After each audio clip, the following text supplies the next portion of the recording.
Hello, everybody, and welcome to this week's podcast. It is Monday, December 6th. My name is Will Gibson, and I'm joined this week by Sara Maley.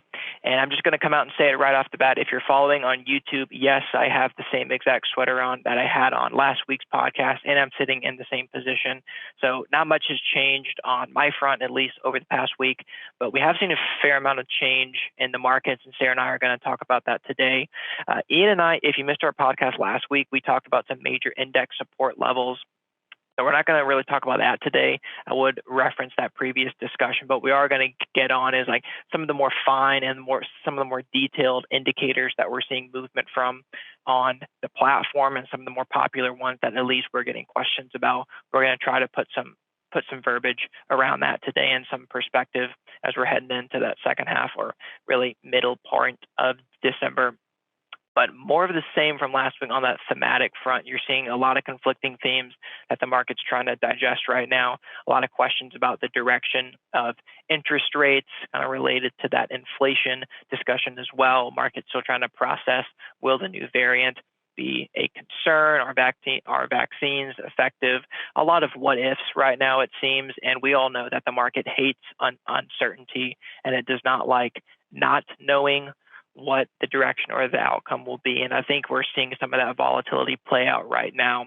But Sara, starting out just from a macro perspective, I know we touched on this last week, but from a macro wise, any indicators that we've been getting questions on that you want to put some color on? Yeah, so I'm going to keep it really macro up front and just look at the dynamic asset level investing page. It's our Dolly page. And that's going to show, the long-term relative strength rankings of major asset classes and sectors, and, the subsectors within those different asset classes. But U.S. equities on top, 319 buy signals right now. Within U.S. equities, we did see technology move into that top spot, taking out cyclicals, which had been ranked number one in that ranking since about the middle of January of this year. We saw healthcare fall to the bottom. We've seen areas of technology really take a beating, while some have managed to hold up, which is actually, our feature today in the report, if you want to check that out. But overall, U.S. equities ranking number one. One thing that I found pretty interesting is just looking at, the major index ETFs. So looking at the Spyder S&P 500 ETF trust, symbol SPY. This is going to be, a good outlook of a long-term outlook of just the S&P 500. It's identical, I believe, to the 100-point chart that we sometimes reference. But this chart, if you were to pull it up right now and you covered up the name, you would think that this is a beautiful picture. Although it has been painful at points this year, and right now this pullback that we're seeing on the chart is one of them. We've seen 9 consecutive buy signals since the bottom last year. We pulled back from all-time highs. We are right now 2% oversold, so right in the middle of that trading band. So this is a really normal-looking picture, and I think that using these charts, especially just to get a grip more on the absolute price movement, we haven't violated support. We remain on those buy signals well above initial support here at 430. So using these to keep your perspective, especially if you have the news on, or if you're just checking the various performance of your individual stocks or what have you during the day. I think it's always nice to kind of like turn off the TV, look at this chart, and just kind of quiet your mind, because like Will said, there are so many conflicting themes and just constant news out there. So I love this chart. Nice fund score, 3.50 right now. Another normal looking chart is going to be the Spyder Dow Jones Industrial Average ETF, symbol DIA. Again, pulled back from all-time highs. This trades on 3 consecutive buy signals, 30% oversold here, but I think that this is, again, another relatively normal looking picture. And then finally, the Invesco QQQ Trust. Again, similar picture, consecutive buy signals, pullback. We haven't seen any movement on these charts today. QQQ itself sits at 380, 4% overbought. So smack dab, similar to SPY in the middle of that trading band. So from an absolute picture, those are positive. Again, never very comfortable feeling those rides, but we can turn to some of the more granular indicators that Will mentioned. So starting off right now with the bullish percent for OTC. So that's going to measure the percent of stocks within the OTC universe that are trading on point and figure buy signals. And right now we've seen that indicator move to the 32 level. So this is back almost near those April 2020 lows. So this is definitely getting to be a washed out indicator. We haven't seen any sort of reversal up here, but this will be one, I think, to watch, right above that 30 mark, but definitely a low level, the lowest we've seen, again, since April of last year. And then also within the OTC universe, we can look at the PT chart. So that's going to measure the percent of stocks within this universe that are trading in overall positive trends. And so typically a sign of a healthy market is to see that number above 50. And right now we see that sitting at 40. So a little bit below that 50 mark. We saw this hit a recent high of 66 back in February. So again, this is another one that we've seen in O's actually since March of this year. So continued to move lower, added another X there at 40 on Friday, which is, you can see that there today with a red C, telling us that's the first movement on the chart in the month of December. We still have quite a ways down to that 10 level that we saw reached back in March, but right now, again, we're seeing we've seen more stocks start to violate those bullish support lines. And then two others I wanted to bring to your attention, again, more granular, but the RSP for OTC, that's looking at the percent of stocks that are on market RS buy signals within this universe. And this chart, I would recommend everyone pull this up because this is just kind of a shocking picture, to be honest. We're sitting at lows last seen 20 years ago. So we added a C there, an X there at 30 on Friday. So right now, 30% of stocks are on market RS buy signals, telling us that those are going to be the long-term leaders. They still maintain the long-term leadership versus the broader market. But again, washed out. This is another one that you might want to set an alert for to see a possible reversal up into X's. Because that I think would be more of a sign of demand coming back into the market right now, which we have not seen any of these really bottom out, if you will, at this point. And then finally, the RSX in X's for OTC. So that's going to be the symbol. We can use a little caret sign, RSX OTC. And that's just looking at the percent of stocks that are in a column of X's on their market relative strength chart. So that's going to be more of a near-term strength indicator versus the broader market. And we've seen this now match its recent low at 28. So again, only 20% of stocks within that universe are now in a column of X's. So, they may maintain their long-term buy signals, but they could also be breaking down in the near term. So that's kind of what that is telling us. So not only are we seeing that long-term participation weaken, we're also seeing the near-term strength weaken as well. And then again, with the overall positive trends, just seeing the breakdowns on the actual point and figure charts. So that wraps up the OTC universe, but I believe Will's going to check out the NYSE universe because we're seeing a similar picture.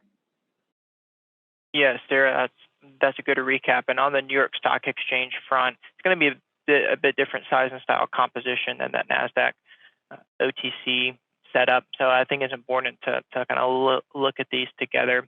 The New York Stock Exchange is going to be more of that small and mid-focused or value-esque tilt than the other universe that we're just talking about. But there's 5 charts that I want to bring up on an indicator basis for that New York Stock Exchange. The first one is also the positive trend chart, like the one that Sarah was talking about. PT NYSE, so positive trend New York Stock Exchange, is down to 58% right now. So it's still above that 50 line, as Sarah said. That is a place that we like to see, kind of healthy place that demarcates a positive market from a market that is a bit more bearish at this time. So this is still above 50%. That's a healthy sign for the intermediate term on the New York Stock Exchange front. It is in a column of those and has been since July. So we haven't seen that intermediate term picture, I would say, improve for the time being. The next one I would want to take a look at is going to be the bullish percent for the multiple sell signals on the New York Stock Exchange. This is kind of a derivative, if you will, of the main typical bullish percent indicators. It's saying not only what percentage of stocks are on point and figure signals, but are on consecutive signals. So that we're looking at the consecutive sell signals, meaning stocks have given at least 2 consecutive sell signals. This is at 26% right now, which sounds pretty low, and it is, but on a relative basis, this is the highest we've been since April of 2020. This is something that you typically don't like to see moving higher. That means that you're seeing more follow through to the downside on individual equities. So this would also be something that we would like to see. We would actually like to see reverse down into O's. PT, we would like to see reverse back up into X's. This we'd like to see reverse down. Both of those are kind of an intermediate look at that New York Stock Exchange universe that we'd like to see improve. Going a bit more near term now, the bullish percent for the New York Stock Exchange show just stocks that are on a single point figure buy signal. That's down beneath 42% right now. That is our lowest since about May of 2020. Currently, similarly, we would like to see this reverse up into X's from here. You're not at washed out territory yet in this indicator, but still a reversal up into X's would be a near-term sign that demand is coming back into the picture.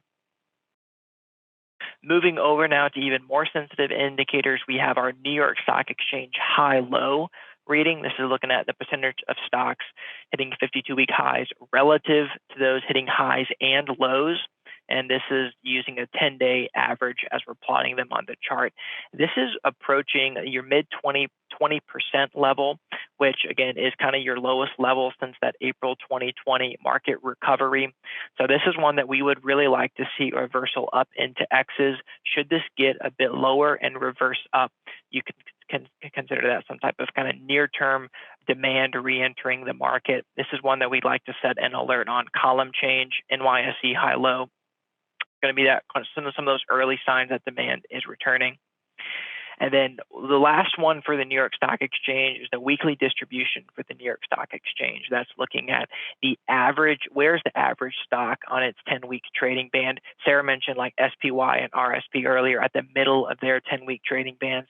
If you sit at the bottom, we're going to say it's heavily oversold. And then if you sit at the top of the trading band, it's going to be heavily overbought. If you have questions about exactly what that is, reach out to us. But this chart is currently down at minus 24%. This actually recently reversed back up into X's. It is very sensitive, but on that extremely granular scale, you've seen a bit of demand step in on that front. We would like to see that continue out to the bullish percents, to the consecutive signals, as well as to that positive trend remark. So those are 5 charts to keep an eye on an indicator basis. These are ones that we get questions on, and ones that you say, what are we looking at to gauge market participation, market sentiment? Well, the ones that Sarah and I mentioned are going to be ones that you should have alerts on. So in aggregate, that's really all we wanted to hit on today. Macro picture, asset allocation wise, nothing has changed yet. It's that near-term flag that is still yellow and even red in some cases, really kind of no new exposure in certain areas of the market, waiting for those reversals up into X's, because we know these can continue lower than you would expect and for longer than you would expect. Kind of bottom fixing can be difficult. Just exercising some patience here and waiting for those reversals up into X's from these levels. And then one note, I think I mentioned this last week as well, you using point and figure here in these market environments, I think is also really important. They're inherently weeding out a ton of market noise right now. You're only getting reversals when you meet certain thresholds. So that is doing us a favor right now, and we would, again, recommend kind of exercising that patience and look into the charts for that reason as well. So Sarah, thanks for joining me this week. Thank you everybody for tuning in, whether it's YouTube, Apple Podcasts, Spotify, wherever you get your content. But we really appreciate it. We hope to speak with you soon, and have a great rest of the week.